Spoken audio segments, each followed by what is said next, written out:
For those who just joined, I thought I would do a very brief introduction just to let you know that you have joined a webinar to discuss, accelerating your digital transformation in a hybrid workplace.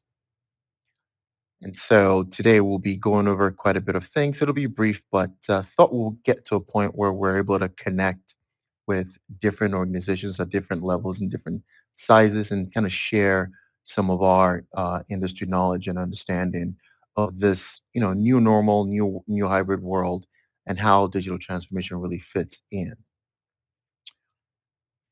And of course, to that end, joined here to discuss this is Robert Sachs. And I can sort of quickly introduce myself. So my name is Felix Odigie, and I work with Meet Me in the Cloud in managing, sort of the vision across the board. Meet Me in the Cloud is a technology adoption company with very specific rules and workflow that allows us to really help organizations get their technology used. Rob? Thanks, Felix. My name is Robert Sachs. I'm the founder and managing director of Envision Consulting Group. I like to call us a boutique consulting group. We've been in business for more than 15 years. In the last 5 or 6 years, we've really focused an awful lot on this topic of digital transformation and X as a service transformation as well. So thank you all for joining. When I think of this topic and when we work with clients, our vision for digital transformation, this is kind of a meaty topic, but our vision for digital transformation when we're working with clients is typically what you see on the screen. In a digitized world, innovation is going to empower business agility, performance, and value realization. Over the last 5 or 6 years, and even before that, but in particular, as there's been so many technology and innovation advances over the last 5 or 6 years, we see a lot of our clients making investments, maybe shifting from existing environments to cloud-based environments or hybrid-based environments and all. But sometimes they're doing it without a real business purpose. And when we come in from a digital transformation strategy and execution perspective, we're really looking to help them tie their investments in innovation, whatever that innovation is, to really get some tangible business value. We'll talk more about what that means and really drive their performance forward relative to their investments in that digital innovation. So as a consultant, I always believe in having some objectives. All of you are investing time today. We're investing time today as well. So from our perspective, these are our three major objectives. We want to get everybody aligned on a common definition of what exactly is digital transformation. It certainly is a buzzword in the industry today. You can't almost pick up in any industry, a trade magazine or article or, some sort of reference point about how a given industry or how a given client or even customer is utilizing digital transformation. So we're going to talk about what exactly we believe digital transformation is. We want to help you and your clients. If you're a service provider, if you are an end customer, we want to help you really understand kind of where you are on that journey. And what I will say is that digital transformation is not like a one and done or an end state. You don't really get to just be digitally transformed. It's kind of an ongoing philosophy, an ongoing way of doing business, right? Are you utilizing your investments in innovation in a way that advances your business forward? It's either yes or no. You could be doing it really well today, but as new innovations come, if you're not continuously evaluating that and measuring and managing the impact of your investments on digital innovation, you're not getting the full value out of that investment. And then lastly, we want to really help you understand how you can succeed. And succeed might not, be only maximizing that investment. Success might be understanding where you are today and then having a plan for how you evolve over time.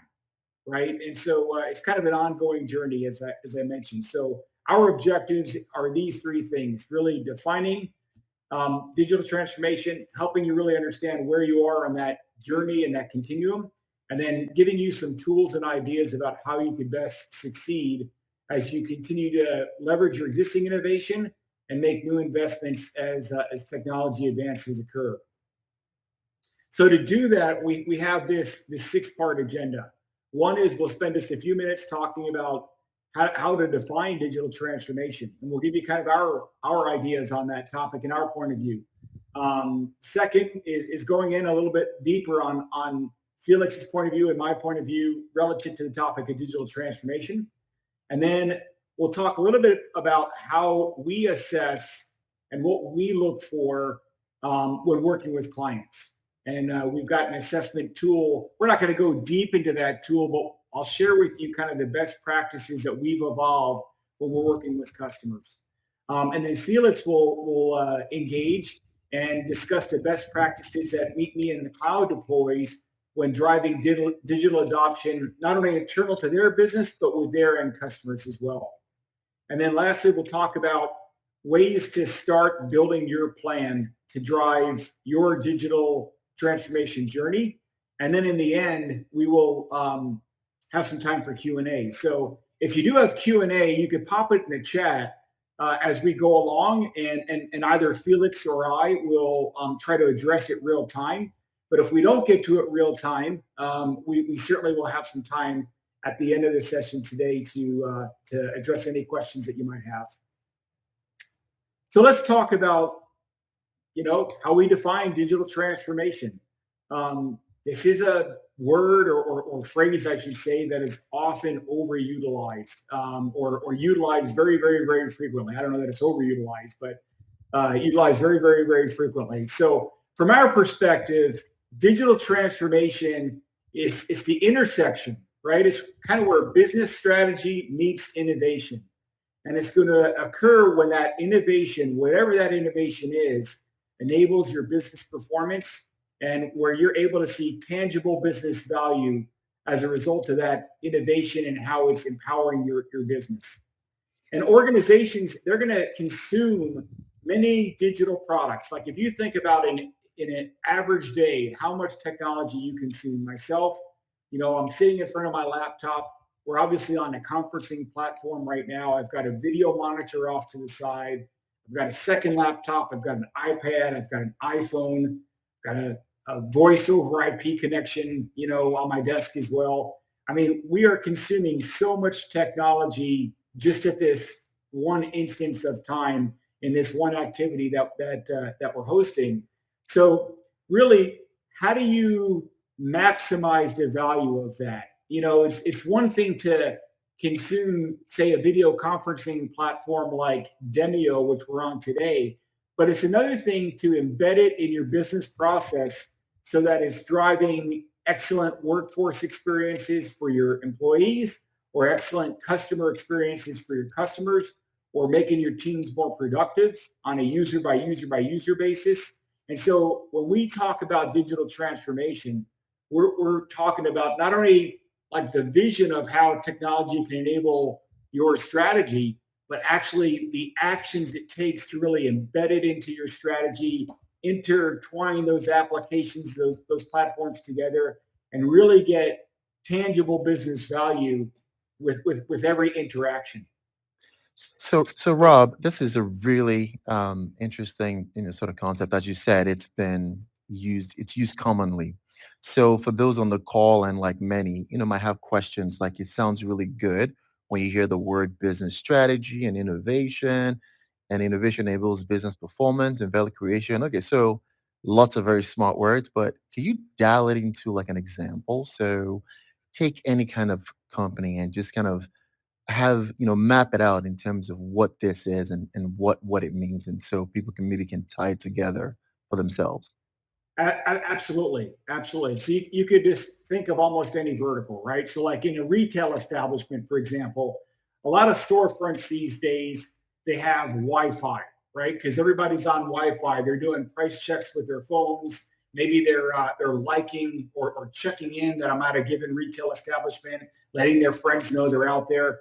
And employees might be utilizing Wi-Fi to ring people up, to connect to the devices to do an inventory check, or maybe even check people out over the cash register or something like that, real time.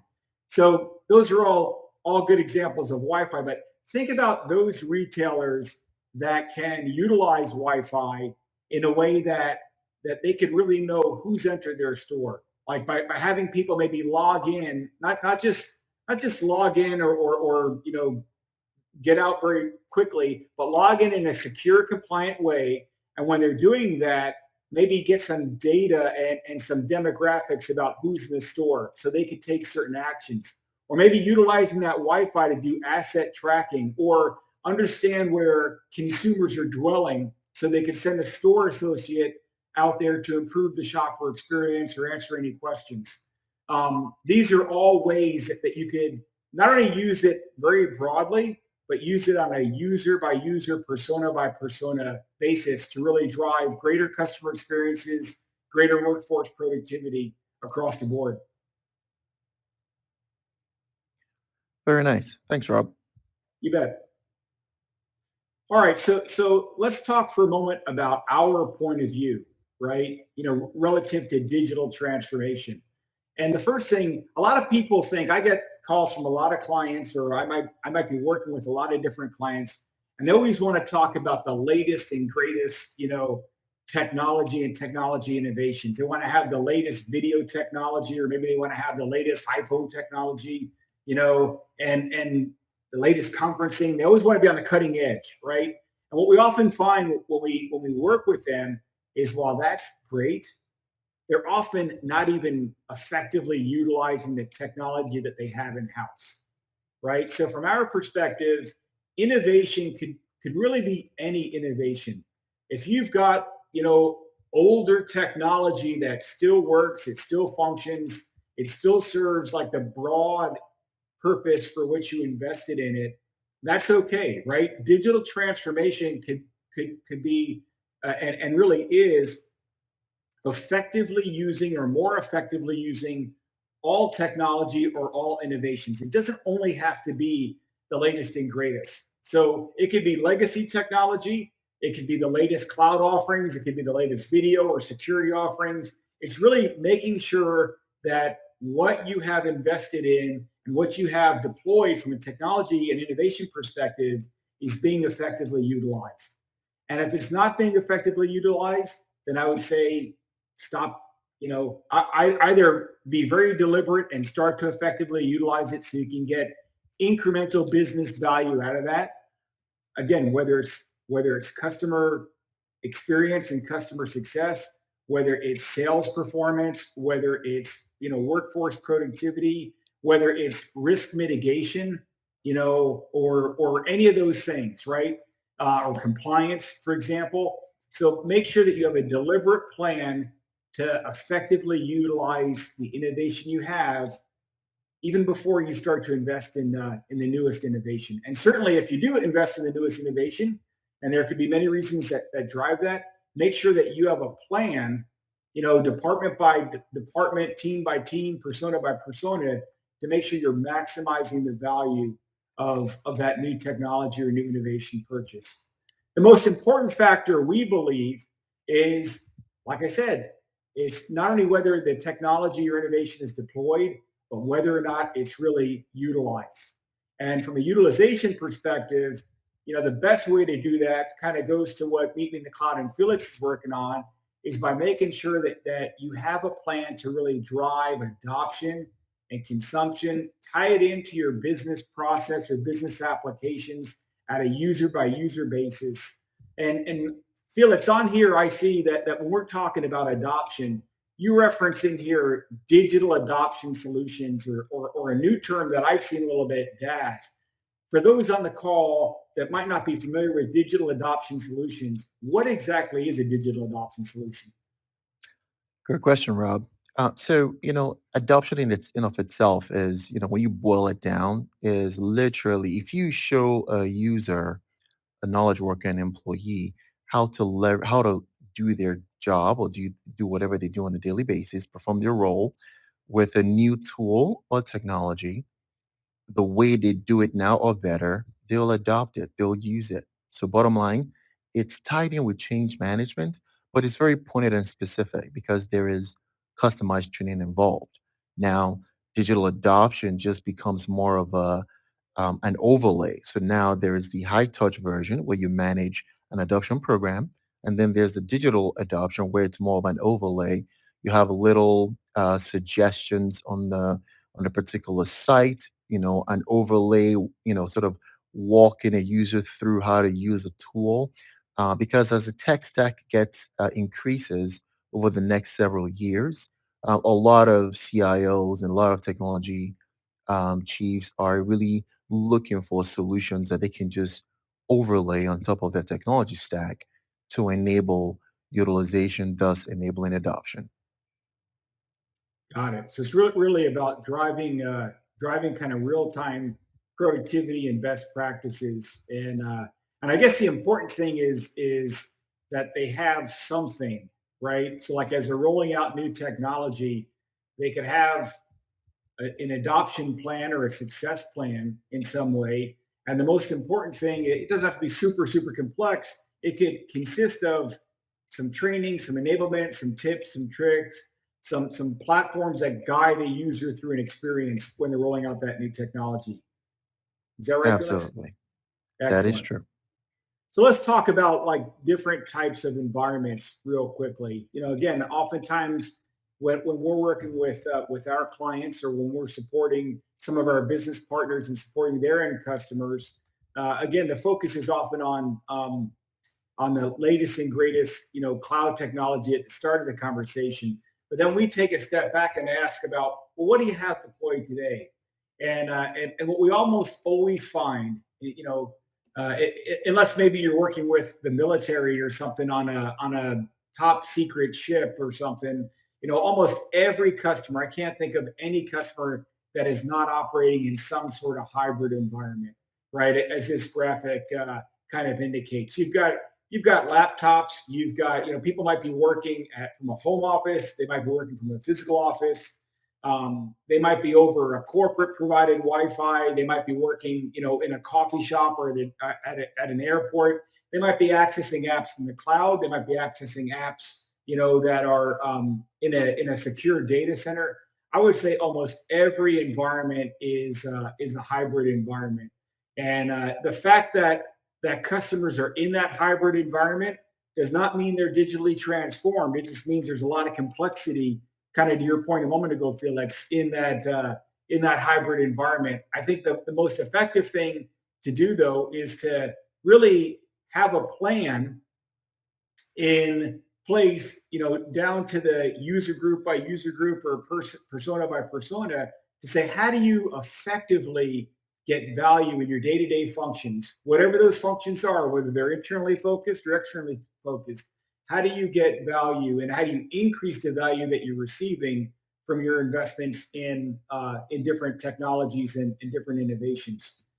At Envision, a few years back, we actually developed a methodology. We call it the Arrow methodology: assess, roadmap, and operationalize. And we developed our own assessment that we utilize with our clients to really help them understand how digitally mature they are. And I'll go through kind of the elements and the main pillars of that assessment. Once we understand kind of where they are on their journey, right, then we can work with them relative to their business objectives and their technology constraints and maybe their budgetary constraints. But when you take all those things together, you could build out a roadmap, right, and prioritize those things that have the lowest level of complexity but that offer the highest value. You could prioritize those things kind of early on, and then we help them build a plan to actually operationalize that digital transformation journey for them, so that they're able to move from where they are today, incrementally over different periods of time. So let me go a layer deeper into what I mean by assessing across multi pillars. So our assessment, when we take a look at at where a customer is relative to their digital transformation maturity. Our digital maturity assessment covers 8 different pillars. And I know that might seem very comprehensive, and it is, right? The cool thing about this is that we could assess multiple departments or multiple user groups across all 8 pillars, or we could do things kind of in a very modularized way, right? But those 8 pillars are what you see on the screen. Digital strategy. In other words, does our client have a vision for digital transformation? Do they have like a chief digital officer or at least an executive sponsor that's behind their initiatives from a digital transformation to getting customer value, right, or to getting business value out of their investments? So we look about whether or not they have a digital strategy, and then if they do, does anyone even know about it? Does anyone know who that chief digital officer is or that executive sponsor is? Is their organization aware of different initiatives? How do they measure success, and how do they measure the impact of their digital initiatives? The next pillar is customer experience. And this is really how well does their digital innovation drive improved customer experiences? So do they have some goals around that? Do they really understand their customer journeys, and are they utilizing innovation or the innovation that they've invested in to really improve that customer experience and optimize that customer experience? And again, do they have actionable telemetry or actionable automation that can help them improve? Like how often, are you all on like this morning, I had to call a help desk, for example, and I was like number 289 in the queue. And it said that it would give me an automated call back in 30 minutes. And it's been like 4 hours. I still haven't gotten the automated call back. But how often does that happen? Most likely, there's an automation that could take place that can solve the problem, right? Or maybe there's a voice recognition where I could say, this is my problem, and that could give me an answer or point me in the right direction so that I can solve my problem on my own, for example. So how well are you utilizing, again, your innovation to drive superior customer experiences? And oftentimes, this is a function of making it easier for your customers to buy from you, right? So many times customers want to, I often say, you're making it hard for me to give you money, right? Whether it's renewing a service or whether it's increasing a purchase or ordering another unit or another widget of X or whatever it might be. So how do you use digital innovation to drive superior customer experiences? And that can even be a differentiator. The next category is workforce experience. And if you think about it right now, we've got the great resignation going on. So how are you using innovation to empower your employee satisfaction and your employee productivity? How are you utilizing the innovation that you have to let your employees maybe work from the location of their choice, or to have access to the information they need, regardless of the way that they're accessing that information? Or perhaps, how do you help them, again, through automation? Why do they need to help me do something that I can do electronically if I'm their customer? Like let your employees maximize the value that they bring to the table, and don't tie them up with administrative things or things that don't need their expertise. So how do you use innovation to really help your workforce maximize that workforce experience? And then after we evaluating customer experience and workforce experience, I like to go back to where we started. So what innovation do you have deployed? Whether it's legacy, whether it's cloud, mobility, social media, collaboration, contact center, big data. What do you have deployed, and how well are you getting value from what you have deployed? That kind of lends into the next category, which is how well is the technology that you have deployed? How well is it adopted and consumed? Which is near and dear to Felix's heart. And we're going to talk in just a moment about some of his best practices and Meet Me in the Cloud's best practices. But what we find is there's a direct correlation between success and how well you've enabled your teams and even your customers in some cases to utilize the investments in innovation that you've made.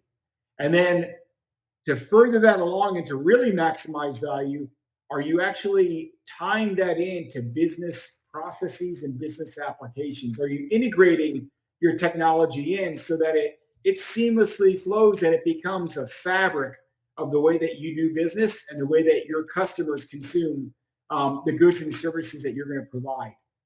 And then lastly, we get into my two favorite categories, which are, are you able to really see quantifiable value? Can you really measure your success? When you're making that, oftentimes vendor salespeople or business partner salespeople, they're going to paint a picture of how much more productive you're going to be, how much more customer satisfaction, the technology is going to drive.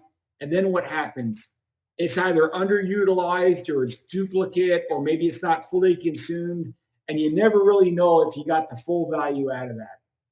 So, from my perspective, when we're working with clients, we like to really understand, how do you measure success?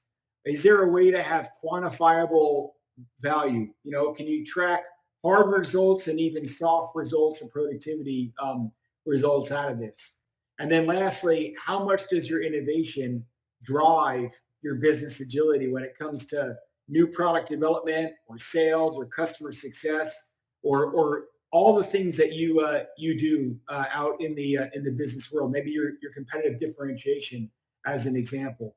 So, very comprehensive way to assess. You don't have to do all eight things, but we've developed this over several years, kind of perfected it over several years, to really make sure that we can help our clients really understand, again, wherever they are on the journey, no matter how mature they are, where are their opportunities to further drive their level of maturity with their investments in digital innovation. Um, the output of this assessment, when we do it, is numerical. Zero being the lowest, five being the highest, and oftentimes we help our clients, or we assess our clients across their different business functions. Sometimes this is a broad base if it's a smaller client, but some larger clients want to take a look at, marketing, sales, HR, manufacturing, field services, operations, different divisions. And sometimes, like, sales might have a really high, maybe they're utilizing the latest and greatest Salesforce automation tools, but you find the rest of the business lags behind. Or maybe manufacturing has some really cool innovation, but the rest of the business is on legacy systems and they're not even getting tangible value out of that. So what we do is we kind of take a composite score by function, right? And then kind of across the board, so we could really understand which areas of business are most mature. And then from a composite perspective, what does that look like pillar by pillar? And then, like I said, it's not about being a 5 out of 5. That's great if it occurs, but almost nobody's a 5 out of 5. So if you're starting off, like in this example, where maybe your digital strategy is a 2.5 out of 5, well, what will it take to get it from a 2.5 to a 3? And then from a 3 to a 3.5, and so on and so forth. Like, what is the optimal number relative to complexity, relative to business priorities, relative to investments, time, resources, etc.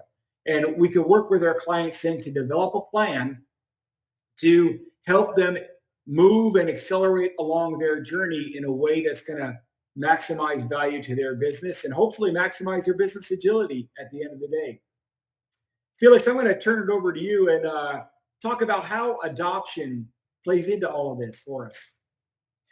Yes, excellent work, Rob. And so you've talked about, digital transformation and sort of it, its fully defined state and how it applies to a regular, kind of regular business.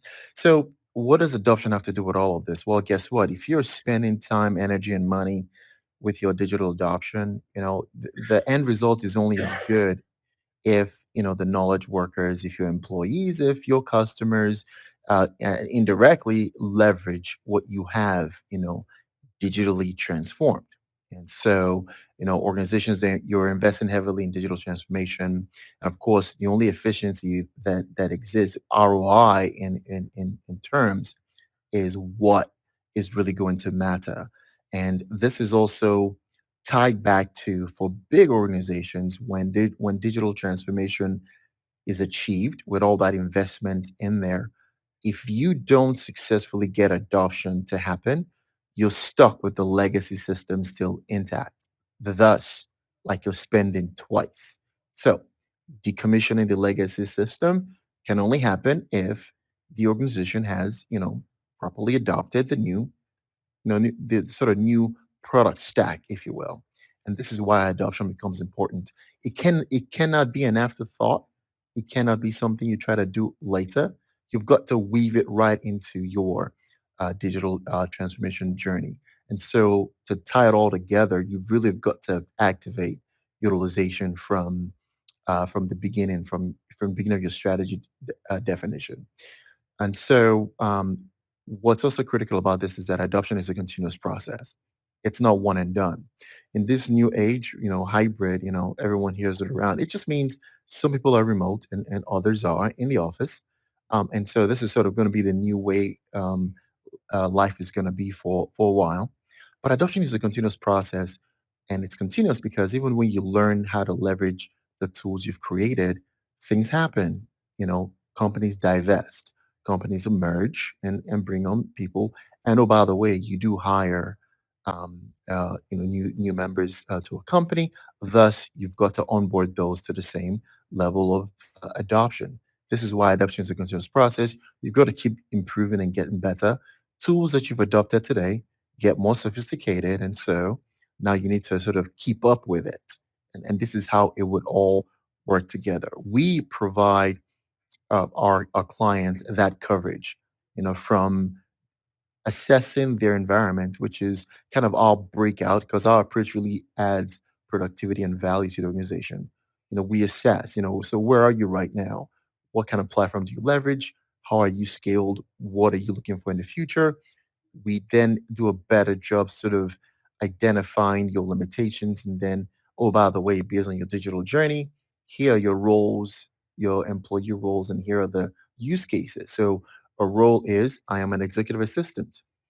A use case is, I want to leverage this tool in a sales capacity. Selling. That's a use case. And of course, when I mentioned earlier that, to be successful in adoption, you literally have to show a knowledge worker or anyone how to do what they're doing today with the new tool in a way that makes them, keep pace with how they are today or even better. Only way to do that is to customized training. So if you customize training by leveraging what you've done with the use cases and the roles, thus now you're showing me how to really use this thing to do my job, not just a general overhaul, but how to use it to do my job. And so from train with deploy, and of course you want to, touch people. People learn differently in different ways. So you want to touch them at multiple points, whether it's through an e-learning or just an AI enabled, automatic reminder, you name it. So all that solution comes into play. And of course you want to measure utilization or an adoption index. In other words, you want to know that where you started today in about 3 months, there are more people that are, logging into the new set of digital tools that you've now transformed over. And so now you know that, what you've invested in is working because at some point you do have to let go of the legacy systems. And then, of course, lastly, the repeat is going back again through that engine and ensuring that you're continuing the cycle. You're making advancements in your products, you're making new decisions, tools are getting sophisticated, and so you keep the cycle going. And we really embrace our clients in that manner. Our customers, understand exactly. It's a very straight 6-step methodology. It's never failed, and it all goes through the tenets that keeps this wheel turning, in furtherance of our clients' success. Now, with that, I'd be remiss if I just did not provide an overarching sort of digital adoption. These are general best practices. You can't get away from this. You've got to have sponsorship from leadership to for this to work. That goes with everything. So, those decisions coming down, the support coming down always helps. And in your digital adoption plan, you have to really understand and align what your value creation and engagement look like. So, what's the target persona? What's the target role? What is the target use case? You have to define those very, very carefully, and it's got to be, understood across the organization, big or small. And of course, communication. Everything is about, it's not sometimes it's not exactly what you're saying, it's how you're saying it. Ensuring the communication actually goes to the right people at the right levels across the board. That's really critical. And of course, the ongoing collaboration that I mentioned earlier has to do with now you have to carry, what's measured gets improved. So you've got to measure what you're doing. Yeah, is utilization increasing in a particular toolkit?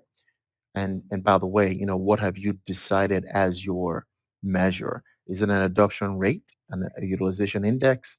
You name it. But this is all in furtherance of measuring a return on investment. And of course, your feedback loop is from surveys and doing, workshops. And then of course, lastly, you've got resources. We're not the only game in town, but we do a very good job based on sort of providing hand that hand special touch, we call it a high touch adoption program and adoption management for our clients. We understand digital adoption, and so we help our clients all the way from assessment to repeating that cycle. Same thing. We're multimodal in terms of what we develop and customize for the client. So we really understand this very deeply. There are other digital adoption tools out there, for example. You must have heard of some of them, like WhatFix is an example. So there are tools out there, and WhatFix is very good with enterprise. I don't know how it solves the small business challenges right now, but again, there are tools out there that they can leverage, and then there are organizations like us that you can bring in to actually help you craft it and customize it to your needs. And of course, now turning it back over to you, Rob, we've had this conversation. We've talked about like, the hybrid environment. Yeah, so I often get asked like how people get started, right? Again, some clients might want to leverage a firm like Meet Me in the Clouds or Envision. Some have the resources to kind of do things in house, but often don't know exactly where to get started because it seems maybe a little bit overwhelming, right? And so what I would say is it's really what we have up here. These kind of six things would be my recommendation for getting started, right? And evaluating where, if at all, you might need help to accelerate your digital transformation journey. But it starts with establishing some goals and objectives, right? Kind of tying that back into the desired business outcomes that you're seeking. And I always like to frame it in terms of customer experience, workforce experience. At the end of the day, whatever business that we're in, we're all dealing with customers and we all have employees. So what are your business goals and objectives around digital transformation for improving customer experience and workforce experience? And of course, ultimately driving your profitability, your cash flows, your customer satisfaction, et cetera. And then what I recommend is based on those goals and objectives, and they should be time bound, right? So like in the near term or in the long term, assess realistically where you are today within the context of what those goals and objectives are. And then from there, prioritize where where there are opportunities, right? And my measure is always like what's the low hanging fruit? What's the lowest complexity that will yield the highest results? For example, so prioritize the areas or the personas or the use cases or the opportunities that you have, with respect to really driving some impact, and then establish a roadmap, right? Like, this is what we're going to do. We've got this technology deployed, and we want to deploy this technology over here. But maybe with this department they're a little bit farther along, but maybe with this department or set of users they're a little bit um, uh, behind the eight ball or whatever. So what's our plan? Like, let's build out a roadmap and develop a plan to really further embed that innovation into their business process, into their business applications, and really in a way that's going to help them get incremental value over a reasonable amount of time, and to really further that, it's not just about having a plan, but it's about having something that you could operationalize and execute. And for me, that operational and executable aspect is your adoption and your either we call it customer success plan, but it might be your own internal success plan relative to your digital innovation or digital technology strategy. So you can't boil the ocean at once usually. So where are the areas that you're going to focus? What are the steps you're going to take? Who is ultimately responsible and accountable for that? And how do you measure your success? And if you've got those elements, then I think you can move from where you are today. First step being knowing where you are today to where you want to be over time. And as Felix mentioned earlier, and I mentioned at the very beginning, it's a journey, right? It's a continuous process, and it's a continuous evolution because yes, technology changes, people change, business goals change, right? And even if you feel like you're utilizing a tool or a piece of innovation today very very well, chances are there's other use cases or other opportunities to use that tool more effectively to drive even greater impact to your business. So this is kind of our set of recommendations to really help you get started and build a plan. If anyone on the call needs help with that, both Felix and I are certainly available to help with that. But the purpose of today was really to take you through some of our best practices, share with all of you, what those best practices are within the context of the topic today, and to really help you get started. So our contact information is on the screen right now. We'll open it up for questions, and what I'll say is that a copy of the presentation will be made available to those who have registered and that are attending either live here or on the recording. We'll make sure that we get out a copy of the presentation to you. But let's open up for a Q&A if there is any. Have a few Right. questions come through when you're ready. Go ahead, Felix. Sure. No, go ahead and let's have those questions and tackle them. Wonderful. Our first question: does digital acceleration only apply to mid and large size companies?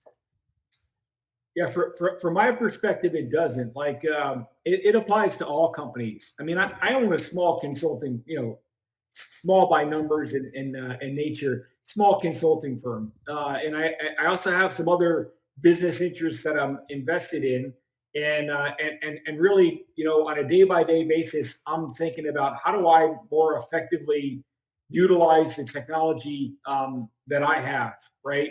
In other words, how can we get to our clients quicker over and it's kind of interesting. Pre-pandemic, we actually started to because digital transformation was a hot topic even pre-pandemic, we started to digitize our consulting engagements. So instead of traveling all over the world, and this is before the pandemic even set in, we started to take our best practices and our tools and our templates and started to digitize them so that they can be consumed not only in person, like in a big boardroom or conference room, but also remotely. And so really any size. I mean, you have some small retailers out there that might have an opportunity to more effectively utilize either technology that they have or even some new technology to drive sales or drive their business growth. And then, of course, you've got the enterprise class, end customers that have a lot of resources, but don't always effectively utilize technology. So it's really any size business could benefit from digital transformation. Indeed. Any other questions? Well, we do have one question of how can we schedule a call with you? Oh, I, great. Yeah, I would say the best way to do that is reach out either by telephone or email to either meet me in the cloud team or the Envision team, and we'd love spend some time, really understand, kind of what your goals and objectives are, and how we can help, right? And reaching out to us after this call, there's no obligation. Neither Felix or I Right. are hard salespeople. If you've got a question that you want to talk about privately, we can do that. If there is an opportunity to possibly engage, we'd obviously love that too. But there's no pressure at all, at least from my perspective, and I know Felix as well. Exactly. No, we're here to help in any way we can. And our last question that I have in queue, what is the number one setback you've seen hold up adoption and acceleration? I, I think both of us could probably give our perspective on that. From my point of view, I often think that technology is often bought like broad based, and even though we're seeing more and more business buyers buy technology, a lot of times it's a financial purchase, right? Like I'm going to buy the cheapest, you know, web conferencing tool, or I'm going to buy the cheapest Wi-Fi solution, or I'm going to buy the cheapest but highest value for my broad-based purposes. And what happens? That's okay that happens, right? Because we all have to manage our operating expenses. But what often happens is that marketing, sales, HR, manufacturing, field operations, customer service, whomever, like all those other departments within the business, the technology was not bought necessarily with them in mind, except in a very, very, very broad-based way. And so oftentimes it gets rolled out in a broad-based way, and individual departments or users are trying to figure out, well, how do I effectively use this in my world? Like, how do I get my requirements fulfilled, or how do I get that technology integrated into my business process, um, kind of after the fact? And we see that as being a really big impediment, which kind of goes back to what I was saying earlier about digital transformation being a philosophy, because if that's part of your business philosophy, and if you're always thinking about how to drive better customer experiences and better workforce experiences, while also achieving better business agility and business results, then you start to think about, you know, what's the implication of rolling out these new investments in technology on the rest of the business, so to speak, and it becomes kind of more of a philosophical approach. Um, Felix, what are your thoughts? Yeah, just I'll just add a little bit to that, and specifically, it's just there seems to be a disconnect with the purchase, acquisition of the technology or acquisition, or the strategy around your digital transformation. That disconnect exists because while you have the best intentions in mind in doing these things to advance the company, you're sometimes removed from sort of how this, the impact of bringing this thing into the organization will play out. Build and they will come has never worked for anyone. So, strategize, optimize, and acquire tech, and they will use it. Same problem. So you've got to start having you actually have to have a plan to not only deploy what you're bringing in or to advance your digital transformation. You actually have to have a plan weaved in right from the beginning that accounts for how it's going to not only impact your organization but how it's going to be leveraged by your organization, because at the end of the day you're measuring something. Increase in performance means you're reducing lag time and inefficiencies. That all translates to return on investment, and you can measure it in so many different ways. So, um, uh, all that is to say is it's easy to always have that disconnect. It just seems natural. But as we continue to evolve, businesses continue to evolve. I think they're catching on and trying to bridge that gap best they can. For sure. Thank you. And we have no more questions in queue. All All right. right. Well, we're very grateful and thankful for your time. You could have spent your hour any other way, but you chose to join us for this webinar session. So thank you very much. And I hope it's been informative. As Robert mentioned, we'll circulate this deck out to attendees so you can, reference the materials.